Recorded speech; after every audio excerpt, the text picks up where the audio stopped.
Hey everybody, this is Nate at Stowe Training, and I wanted to share with you some of the stuff that we do to help our clients eliminate the medications they're on.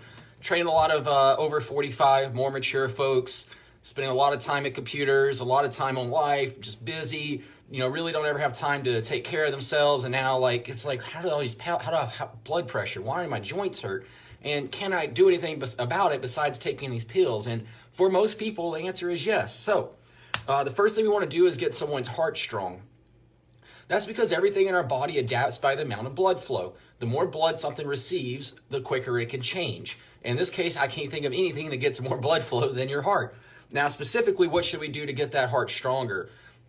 I hate to tell it to you, but you kind of need to do everything. Now, everything is resistance training. Yes, that heart helps with your heart, because whenever you're pushing something and you're really flexing, the muscles really flexing, it's really hard for the blood to flow through here. That builds up your blood pressure. In fact, a long time ago, they thought that weight training was dangerous because the blood pressure gets up so high from this pushing and exertion. However, they learned that actually as soon as you get done, it all drops down and you end up with lower blood pressure. It's pretty cool stuff.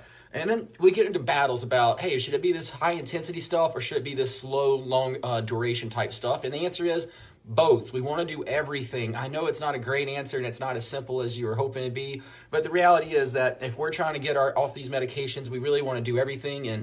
And what's cool is not only will you get off this heart medications, but you're going to feel a lot better and you're not going to have to remember to take pills. The second thing our clients really struggle with is stabilizing their blood sugar. So end up, type 2 diabetics or pre-diabetic. This affects their energy levels, feeling tired and sluggish. And, instead of, again, going that medical route, there's a few things we can do. We can build muscle. So resistance training is also going to help you build muscle. Long story short, muscle uses the sugar. That means that our blood sugar is going to be a whole lot more stable than, no muscle.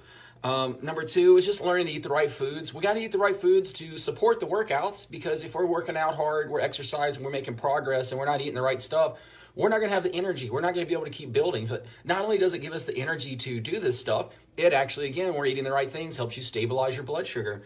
And finally, just being consistent. You got to think is that, you probably didn't have, blood sugar issues or diabetes, type 2, again, not type 1, type 2, when you were a kid. It probably began to develop later in life. Well, that's because we were consistently eating the wrong things. We're consistently not doing resistance training. So we have to kind of keep that in mind, that we spend our entire life getting here. But once we have that faith that this is going to work, and it does, it's called exercise science. We stick to it consistently. And I always tell my clients, it's not a matter of if, it's a matter of when things get better for you. And finally, we want to avoid different injuries. I can't tell you the number of people that have thrown their back out, bending over to pick up a pencil, or tweaked their knee, twisting too fast to grab a suitcase. So when we're doing our weight training, we want to focus on the right movements, but also moving through the right joints. So for instance, we have joints like our shoulder, which moves like this. That's one you really want to move. But my elbow, it only kind of does this. If I start trying to twist and turn it, I'm probably going to develop elbow issues. I'm probably going to develop some carpal tunnel issues. So just simply learning how to stabilize some joints and move through others on our daily activities is going to help eliminate these weird injuries where you're like, oh my God, I can't believe I blew my back out tying my shoe. So there you go, a couple tactics we use to clear up three of the big medications, three of the big health issues that our clients face.